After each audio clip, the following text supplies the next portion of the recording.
ॐ तव कथामृतं तप्तजीवनं कविभिरीडितं कल्मषापहं श्रवणमङ्गलं श्रीमदाततं भुवि गृह्णन्ति ये भूरिदा जनाः भुवि गृह्णन्ति ये भूरिदा जनाः.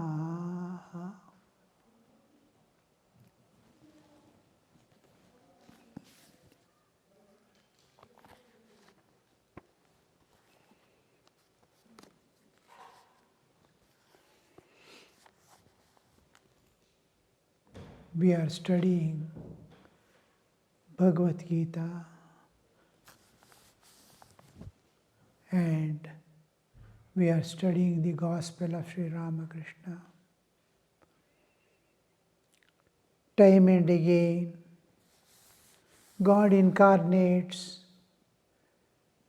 blessing us with various knowledge that we need to transcend the nature and go beyond. In this gospel, we see what the modern man needs to achieve eternal joy, eternal peace, and eternal freedom. We see here Sri Ramakrishna giving us intimately being present in the present times. Krishna appeared to give Bhagavad Gita to mankind in Dwapar Yuga.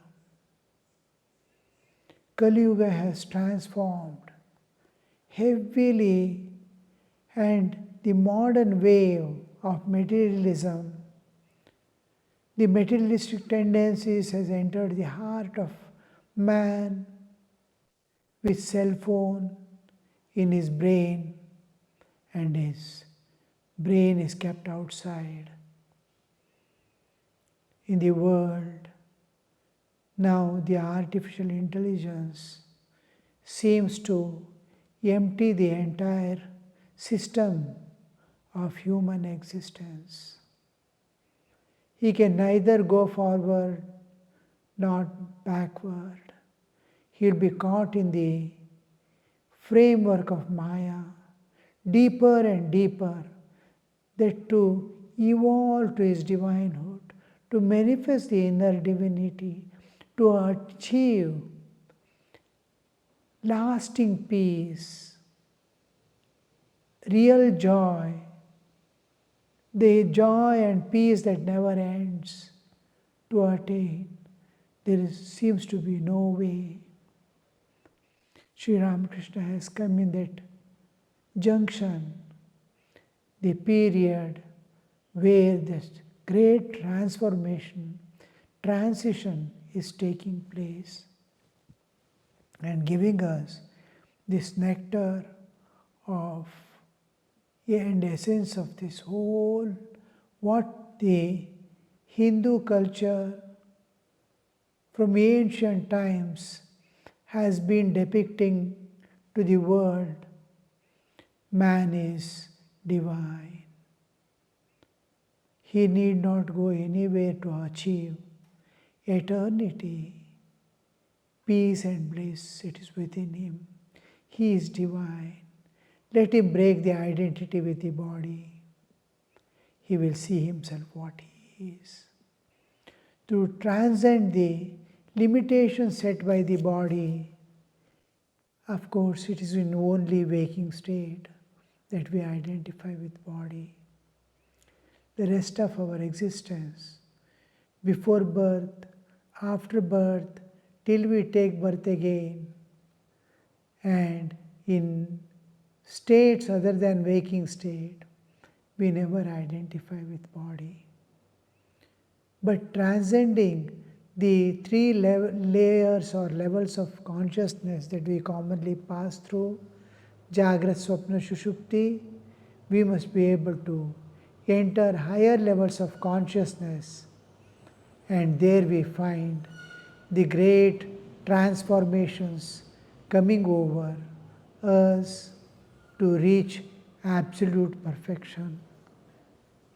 So here we see Sri Ramakrishna telling us there are two schools of thought, the Vedanta and the Purana. According to Vedanta, this world is a framework of illusion.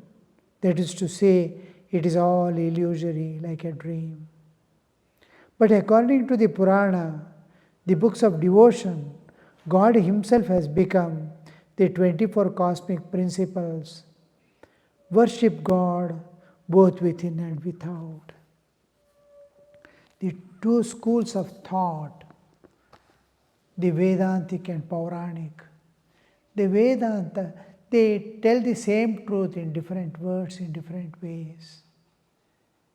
When Vedanta says this world is illusory, not the world as it exists, it is the world as we see, the world that we take with us when we sleep. We, each one of us, each human being, each life on this earth is seeing a world of its own. A small animal in the forest, you can see it moving about, searching for its food. Any bigger animal comes, immediately it runs away, hides itself. All the time it is seeing anybody attacking it, anybody is going to destroy it.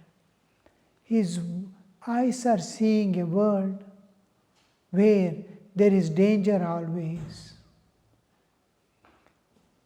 Look at a person, a child, looking at the world. See its version of the world that it is seeing. Just things are moving about. It doesn't understand. An infant, it has not come to an understanding, but sees things are moving.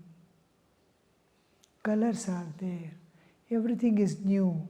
It has to get introduced. And ignorance and innocence is projected.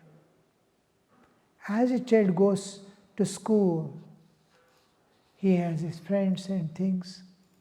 Slowly, he develops likes and dislikes. And some are his friends, some are those whom he doesn't like or she doesn't like. How the development comes. I, mine, my mother, my father. Slowly the differentiation.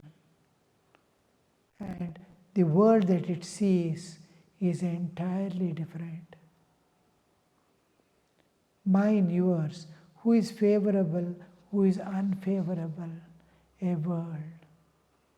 When he comes to youth, he sees another world of entirely different polarity, where I can get enjoyments, where can I get money, how to sustain my enjoyments. A world, everywhere he sees, like it is told in the some scripture-like things, at least a myth-like at least, that if the frogs head is burnt and made ashes and charred to become the itex, collyrium. If you put to any person, he'll be seeing snakes everywhere, because frogs are afraid of snakes. Every moment we can see in our own ashrama, now and then, snakes catching and trying to swallow the frogs. So, like that, each old man is seeing a terrible world where death is staring at him. So, each person is seeing a world which he is seeing a world. The real world is entirely different. We are projecting our views on this world, mine, yours, this, that, good, bad, right, wrong, and all we are superimposing and looking at the world. And that world of mine, I, and for me, and this and that, right and wrong, that moral world, I withdraw and sleep. The real world stands there. Again, morning when I get up, I again project that world on this world. This world is God by itself. It has no good or right or wrong or this or that. It's one homogeneous divinity. But I see multiplicity by identifying with this body and my struggle to preserve this bodily existence and enjoy. So each one is seeing whose version is right. Then come to a jnani who has realized God. He sees a world of divine. Everywhere God, everywhere, everything is one reality manifesting in many ways. Now, whether you say all this is God or all this is illusion, it means the same. Illusion refers to the world you were seeing, which you will no more see after realizing God. Once you wake up from this dream of the world, you will never see that dream again. The dream has to disappear. That world is a multifarious existence with varieties and things. It dissolves. One is appearing as many.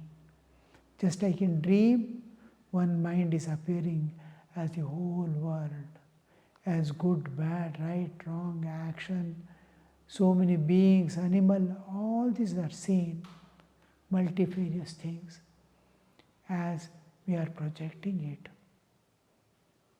So, one mind is appearing as dream world, so one God is appearing. If you say, this is God, you worship within and without, doesn't matter.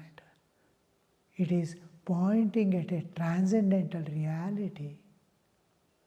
When the Advaitin says this is a world, illusory world, he is pointing out to the which you are seeing presently and which will no more be there after realizing God. So both mean the same in obverse and reverse of the same coin. Coin is same, we are seeing from two different angles. So here the question of right and wrong doesn't come, but a thing comes into picture. What do you like? What path you want to go? The path of assertion or path of negation? No, this is not Brahman, this is not God, this is not. Denial, denying, you will reach the path of denial. And path of assertion, yes, this is God, this is God. When you say this is God and worship, you are penetrating into the world and seeing something beyond. When you are seeing this is not God, this is not God, neti, when you are seeing the superficial world that is superimposed. You yourself are superimposed on this reality. So both are, one is the path of assertion, one is the path of negation. Both we are working in the same field, In the same way, but with two different attitudes, we are working at the same end. End is same. So there are two schools of thought, Vedanta and Purana. According to Vedanta, the world is a framework of illusion. That is to say, all this is illusory like a dream. But according to Purana, the books of devotion, God Himself has become the 24 cosmic principles with which the universe is made. Pancha Jnanendriya, Pancha Karmendriya, Pancha Prana, Buddhi, Manas, and the Pancha Mahabhutas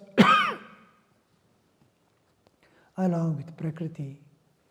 All these 24 cosmic principles with which the universe has formed is God Himself. They are evolutes of the Absolute, which is manifesting as the universe. Worship God both within and without. As long as God keeps the awareness of I in us, so long do sense objects exist. And we cannot very well speak of the world as dream. The I is there. When this I dissolves, you will see oneness. God alone remains. So, somehow, whatever you do, the I presents in some other way. It's very difficult to eradicate this I. Even the mind also plays the same way, same tricks. I want to watch my mind. When I was after my school days and towards the end of my graduation in 1970, I had just come in contact with the Thakur's, Ramakrishna's messages and trying to watch my mind.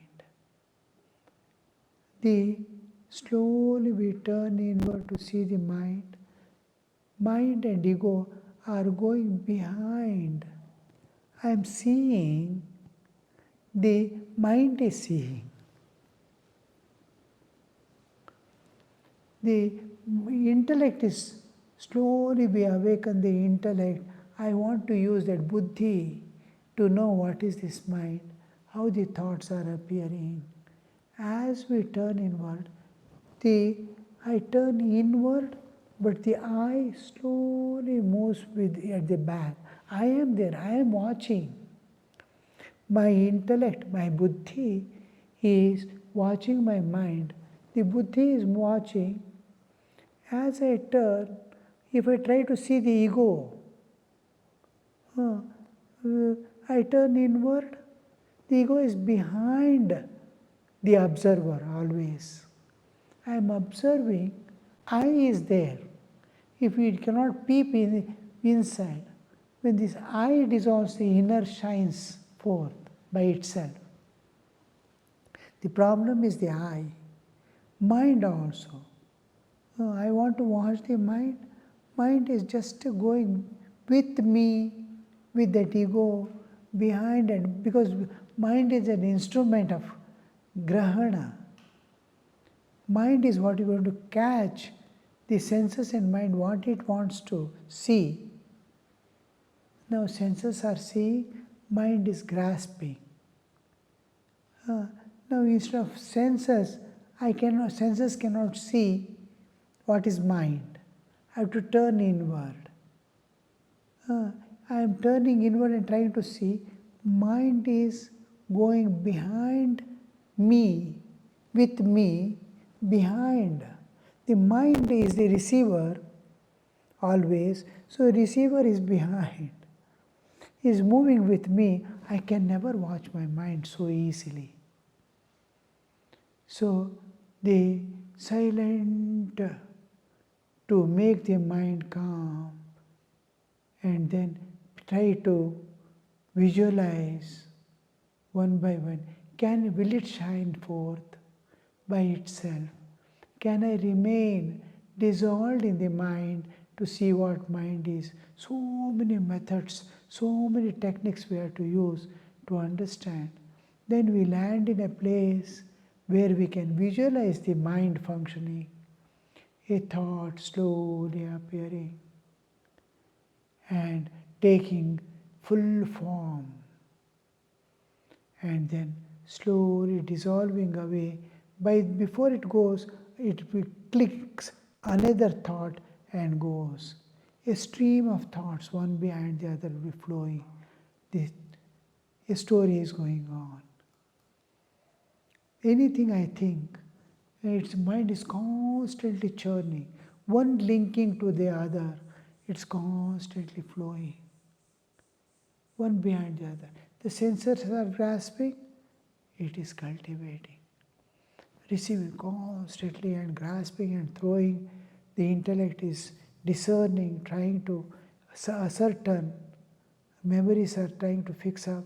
All these, so many complicated ways it will be functioning. The whole thing has to settle down before the inner light shines forth. So, here Sri Ramakrishna is telling the world as illusion. How it will be. As long as God keeps the awareness of the I doesn't die away. I want to dissolve this I. The I is behind to dissolve it. Without I, it cannot do. It is there. Whatever I try to see, I is there. Whatever I want to do, I is behind. So that I is doing. When I dissolves, the truth shines forth. As long as God keeps the awareness of I in us, so long do the sense objects exist. I is there, sense objects are there. And we cannot very well speak of the world as dream. Objects are there, sense objects, Shabda, Sparsha, Rupa, Rasa, Gandha, all are there because I is there. The I is seeing everything. In front of I is the mind. In front of the mind are the senses. Senses are grasping, giving to mind. Intellect is certifying. The ego is understanding. So, ego is the innermost thing. And this is what was seeing the world. When this I is not there, the world disappears. That's what happens when we sleep. When we sleep, the waking ego dissolves, the world disappears. The bodily existence also disappears because it's a part of the external world. It disappears, body and the world. The waking ego. Then we enter into dream state, dream ego awakens and dream world is there. There is fire in the hearth, therefore rice and pearls and potatoes and other vegetables jump about in the pot. All things are going on within because fire is burning. In a pot, if you see fire below and all things are jumping about, all vegetables you have put for cooking, the rice, dal and everything is jumping about because fire is there. Remove the fire, all quench down.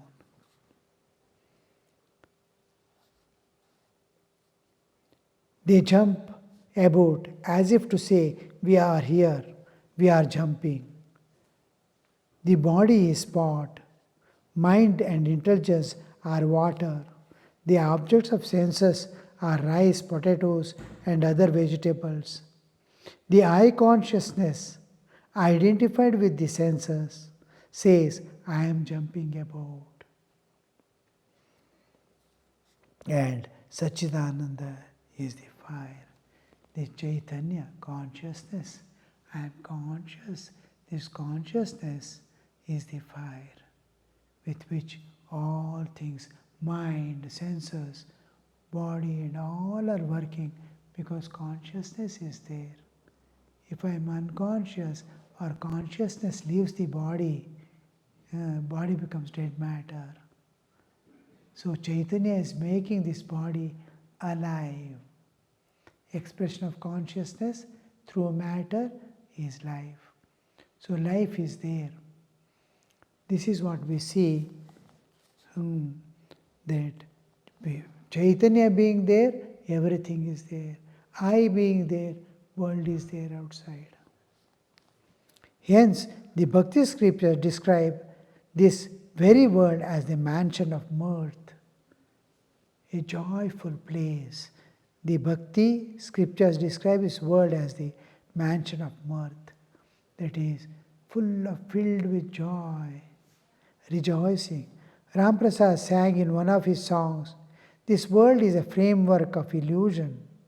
Another devotee gave the reply, "This world is a mansion of mirth." As the saying goes, the devotees of Kali, free while living, is full of eternal bliss. The Bhakta sees that he who is God has become Maya. He who is God has also become Maya. Again, he himself has become the universe and all beings. The Bhakta sees God, Maya, universe and all living beings as one. The manifestation, the whole thing manifests from the absolute. When a manifestation takes place, it is projecting himself in a different way. When manifestation is there, the same thing is appearing here. Suppose I project a thing from my projector on the wall. What is in the film is projecting outside on the wall. It must be there already inside, and that is nothing else will be there in the what is projected. Like that, in our dream, mind is projecting a world. It is mind itself. Whatever you see, whether you see an elephant or a horse or man or water in dream, all is mind alone. Like that, from the absolute existence, the whole universe and all beings manifest. So the entire universe, all beings, their karma, their mukti, their bandhana, everything is God Himself. Except God, nothing is there. In dream, except mind, nothing is there. It appears to be a thing going on. There is sattva, rajas, tamas. There is cognition, there is movement. Everything is there. And everything is just mind, play of mind. Like this whole thing is a play of the divine. Hence, Bhakti scriptures describe this very world as mansion of mirth.